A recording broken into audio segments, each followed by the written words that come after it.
All right. Hello, everyone, and welcome to the Philosophy of Fitness podcast. My name is Haley. I'm going to be your host today and every single day that you are tuning in. Guys, we got episode 9 coming your way today. We're going to be talking about fitness myths debunked. So things that people kind of have been led to believe that aren't necessarily true, big popular myths that have been going around. That's what we've got coming your way today. I actually just filmed a video about the law of attraction and mistakes that you make with the law of attraction. So if you want to check that out, it's going to be on my YouTube channel in the very near future. Otherwise, everything's been pretty good with me, pretty much status quo. I've been seeing a lot of number synchronicities lately, which is really interesting. And another little interesting story for y'all. So I have a blessings card jar that I keep in my bedroom. So it's kind of like a jar full of blessing cards. So you kind of will pick a card, and I like to think that it's a message from the universe as to what your blessings are going to be. And I had done a guided meditation all about unconditional love for yourself and other people. And I was holding my rose quartz the entire time. I like to meditate with crystals personally. And I felt really good afterwards. I just felt like I was really kind of like in harmony, and I felt really good. And I went to go to my blessings jar, and I was like, I'm going to go, pick out a card from the blessings jar and see what I get. And it's kind of funny how things work. And this is totally, in my opinion, a synchronicity, but let me finish explaining. So I, did my normal thing where I'll close my eyes and I'll put my hand in the jar, and whatever kind of speaks to me intuitively rather than looking at it, that's the card that I'll pick for that day. And as I was doing that, one of the cards literally I feel like it jumped out of the jar and it fell on the floor. And I was like, oh, that's weird. And I pick it up, and what does it say on it? It says love. So that's what I'm saying is synchronicities are all around. Pay attention to the signs that are around you, because I do feel like it's the universe, God, higher power, trying to communicate with you and let you know that you're being watched over, that you're being guided, protected, all those good things. And little things like that always kind of make my heart happy. They make me feel like I'm in line, I'm in tune, and everything is kind of where it's meant to be. So yeah, that's my little update for y'all for today. But without further ado, we're going to get into it. Fitness myths, guys. These are 5 things that I know have floated around a lot, and they're things that are definitely not true. And I feel like a lot of people think that they are true. So we're just going to kind of go through one by one. So the first one I want to talk about is juice cleanses. Juice cleanses are hugely popular. A lot of people like to do them, and they're fine, I think, to an extent, as long as you're, being safe about it and whatnot. But the biggest myth is, first and foremost, that juice cleanses are great for rapid weight loss, right? A lot of people think if I do a 3-day juice cleanse, all the fat will be off my body and I'll look so good in my dress. And that's a huge myth. So juice cleanses put you in an extreme place of caloric deficit, I think, for the most part. I could be wrong. But I do think that most of them put you in a pretty no bueno caloric deficit, which obviously is going to make you lose weight. Keep in mind, too, that when you do a juice cleanse, you're not losing fat. You're losing either waste, as gross as it sounds, or you're just losing water weight, water retention, things that you've been holding on to. It's not fat that you're suddenly burning off of your body. And also, you wind up missing out on a lot of fiber, which not only helps you stay full, but also helps you stay regulated. So you really don't need to go on a juice cleanse to kind of see those results. I think you could still see them from eating whole, nutrient-dense foods. And you also miss out on protein with these juice cleanses a lot, which obviously helps with cell growth and whatnot, but it's also you're gonna be cranky and hungry and irritable the whole time. If I was drinking nothing but beet juice all day, I would be like, you don't want to come near me, because I would not be someone that's enjoyable to be around. I love my food. I have a massive appetite, always have. And also, I feel like it's a short-term solution, obviously, to a long-term problem. And it's pretty boring. Literally drinking juice all day sounds so uninspired to me. I would have absolutely no interest in doing that. And also, we have teeth. We're meant to chew things. We're meant to eat things, not just, drink juice. So like I said, you're missing out on all that fiber and all of the good stuff from the vegetables. And yeah, it kind of just sounds like a miserable time, to be honest. I really don't think it's worth it. Next one is, this is like one of my biggest pet peeves, is that I've had so many like women and girls in my life tell me that they're afraid to lift weights because they're afraid they're going to get bulky and they're going to look somehow too muscular. And this is not a rational fear. I really don't think that anyone should have this fear of getting bulky. You really can't bulk unless you're lifting really heavy weights. And I'm going to get into this a little bit more. So if you're at your gym, or if you're in your home gym, whatever, your living room, and you're lifting like 15-pound weights for a bicep curl, you're not going to have massive like Popeye biceps overnight. It's just not going to happen. And it's just really not possible either. So again, strength training is one of the best things that you can do for your health. Building muscle is one of the best things that you can do for your health. So when you lift weights, right, when you kind of place that resistance on a little bit more, you're increasing the time under tension for those muscles. And that's going to lead to you having more lean body mass, building that lean body mass. So basically what this all translates to is that the more lean body mass you have, aka the more muscle that you have, the more calories that you're going to burn. So the more muscle you have from lifting, the more calories you'll burn at rest. So you'll be like sitting on your couch, or sitting at your desk, and you're still burning more calories because you have more lean body mass on you. So think about that the next time you hear somebody say that they're afraid they're going to get too bulky, or maybe you yourself have been afraid to lift weights because you're a little bit too bulky. Maybe you think it's not going to give you the physique shape that you want. But it's actually totally opposite of that. You can use muscle building to your advantage to basically carve out your body like a statue. Like you are the sculptor of the statue that is you. So let's say you want to have a bigger butt, like a more round butt. You want to work on, squats, lunges, deadlifts, things like that are going to target your glutes. Or even if you want a smaller waist, or you want kind of the appearance or illusion of a smaller waist, then work on obviously building your core muscles. But also if you build up your lats and your back around it, it's going to create the illusion of you having a smaller waist. Or again, if you want more toned arms, doesn't mean you're going to be huge and swole and like crazy muscular. But if you want more toned arms, lift weights, use strength training to your advantage. Again, there's really no downside to it. Obviously, if you're lifting super heavy, you really have to be careful. Make sure you're, not putting yourself at risk of injury, or you have a spotter, things like that. But yeah, this one has always been a huge pet peeve of mine. And also that you have to really, in order to bulk, as they say, you'd have to increase your caloric intake along with the muscle building, or the weightlifting rather, that is going on. So keep that in mind. It is not something that's going to easily happen all of a sudden, that you're going to be like huge. Next one that we have is that carbs are evil. I've heard this a lot of the time. People are saying, I can't eat carbs. I'm not allowed to eat carbs. I need to cut them out completely. I need to just eliminate everything that has the word carb in it, not putting it near me. Guys, carbs are necessary. So I'm not a doctor, I'm not a dietitian or anything. Depending on your specific needs, one person may not need as many carbs as the next person, but I don't care who you are.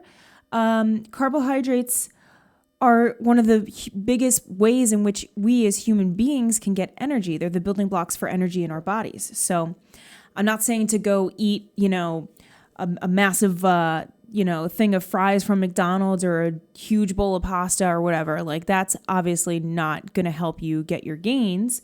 But less refined carbs, that's the way to go. So, your sweet potatoes, rice, oats. Rice is a little bit tricky sometimes, depending on who you talk to. A lot of people say that it's a little high on the glycemic index, but find less refined carbs and use that as your source. I know a lot of keto and Atkins, things like that are like all the rage, but I don't think that for most people that an extreme of, trying to put your body into a state of ketosis is like necessary for what you want to do. Again, do your own research. I'm not a dietitian, like I said. This is just my opinion, but I think that carbs are a great way to kind of fuel up before a workout. So if I'm going for like a really long run, I like to sometimes have oatmeal before, or a banana or something like that. Throw a banana in my smoothie. And they're also important for post-workout recovery. Carbohydrates and protein, super important to get in after your workout. So don't write off carbs. They are not evil. They are your friend. They're your source of energy, and you can eat them guilt-free, within reason. Like I said, even if you go out, to have some fries or pasta, don't be guilty about it. Don't beat yourself up about it. You just get back on track the next meal. Next one is that walking isn't exercise. So I've heard this one kind of float around a little bit, and I really don't agree with it at all. I think that walking is the easiest, most universal, best stepping stone thing that you can do for your health overall. It's free. Pretty much everyone has access to a place where you could walk, unless you're somehow limited with your mobility. But it can be done pretty much anywhere, and it's movement. I always like to say that movement is medicine. That's something that I kind of like to live by. And I think that walking is such a great way to become more in tune with your body, and to it's almost kind of like a form of active meditation too. Like when you're walking, you can kind of just take the time to clear your mind. But even apart from, those mental benefits, you're probably bringing your heart rate up a little bit if you're walking for a pretty good amount of time. You're getting that exercise in, you're moving around. Walking is a great first step. And it's even more so than just a first step. Walking is awesome. Like walking rocks. I go for walks all the time. It's one of my favorite things to do. If I don't necessarily want to do super intense cardio one day, I'll go for a walk and then I'll do my lifting, or some days I'll just go for a walk. It feels good. You get fresh air. There's so many benefits to, being outside. And I did a podcast rather on the benefits of kind of being outside and getting fresh air, sunlight, et cetera, et cetera. So definitely check that out if you get the chance. But yeah, walking, guys, is so easy to do. It's so therapeutic in a weird way. And it's enjoyable, and it's nothing too crazy. If you're someone that's just starting off on your fitness journey and you're overwhelmed, you don't know where to start, go for a 5-minute walk, go for a 10-minute walk. And that's it. Like, you just build up from there, and over time, those, walks will start to become more of a part of your daily routine, and they'll become more of a habit. After 21 days, something that you're doing will become a habit. So you do that for 21 days, and then boom, it's like it's part of your daily routine. It's part of your vibe, part of what you do. And then you build up the walks. Maybe you walk on inclines, or you increase the amount of time on your walk, or you start to slowly turn it into a jog. It's like it's such a good stepping stone. It's so universal. It's very one size fits all. Which you don't really find very often. But yeah, I think walking is the one size fits all exercise that everybody can do. Obviously, if you can't walk, for whatever reason, you can't do it. But for those of you that can, it's pretty good. And the last one that I have here is that you have to work out really intensely every day for the best results. So I know some people that get sucked into this trap. I am one of these people that has gotten sucked into this trap of thinking that I need to just go absolutely banana land, like 7 days a week, and just like grind. I always used to be the person that was like, no time for rest days. I'm too busy. I'm too set on my goal. I don't have time for it. And rest days are so important, guys. Rest days are such a crucial component of your workout success. And I know that can be a tough pill for some of us to swallow.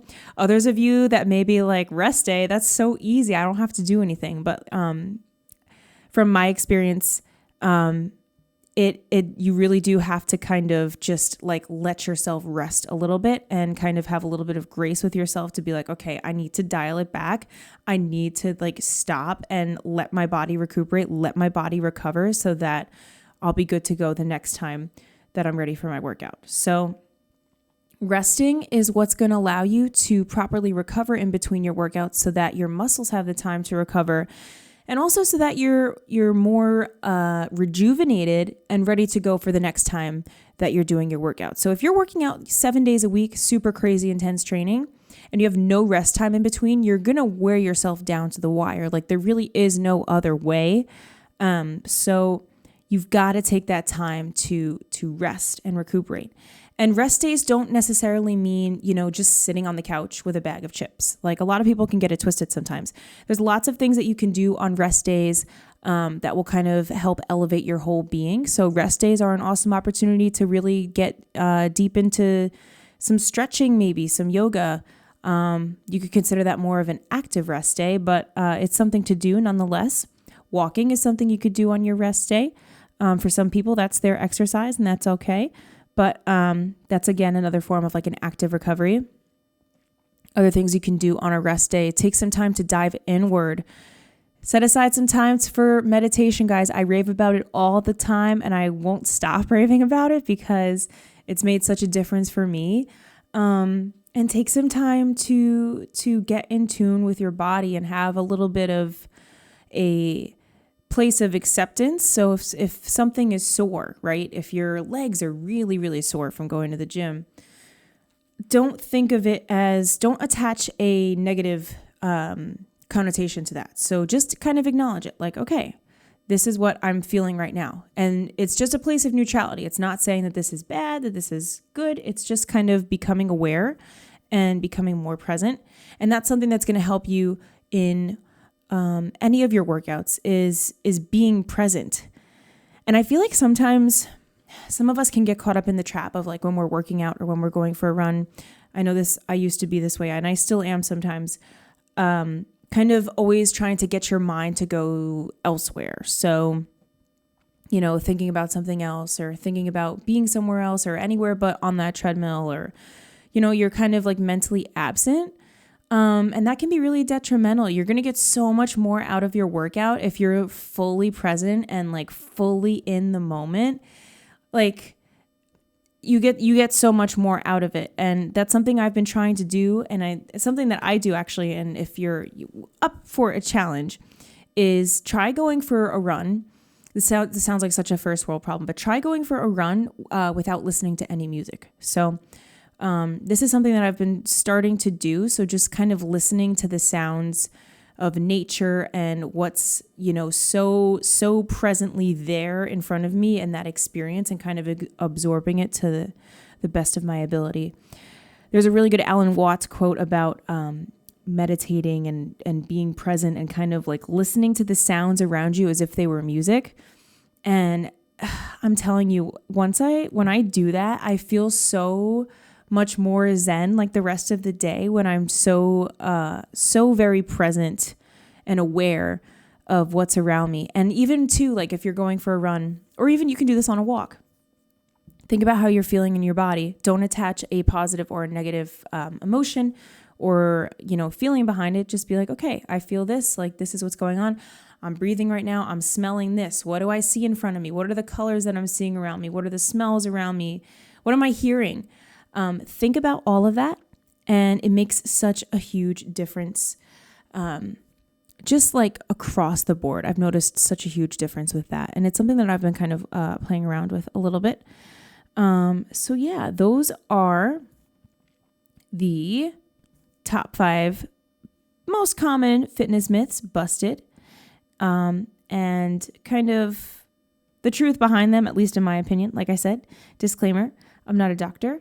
I'm not a dietitian, but take everything with a grain of salt. This is what I hold to be true. This is my truth, and there is science to back this. So definitely do your research there. But yeah, just have fun with the process too. I think that would be my biggest takeaway, is enjoying the process of whatever goal it is you're looking to find or looking to get after. Fall in love with the process of going for that run, of waking up to get your workout in, or even showing up to the workout. It's the steps along the way that if you're more present for, almost kind of, it feels more rewarding because you haven't just been off in daydream land, thinking about what it is that you want. You've been present every step of the way. You've made the most of every single moment. And I hopefully these tips kind of resonate with you guys, and hopefully I've busted a myth maybe for you that you thought was true and now it's not. For all my ladies out there, don't be afraid to lift weights. That's my biggest takeaway. It's only going to help you. So yeah, that is pretty much all I have for you guys today. I'm sending so much light, positivity, good vibes your way. I'm hoping you're feeling good, hoping you're going to crush your workout. Have an awesome week, day, month. I'll see you guys next week. I've got a lot of exciting stuff coming up, some more guests coming up as well, so stay on the lookout for that. But yes, without further ado, I'm going to go ahead and wrap it on up. So adios, kumbaya, namaste, all that good stuff, guys. I am going to head out, and I will see you next time.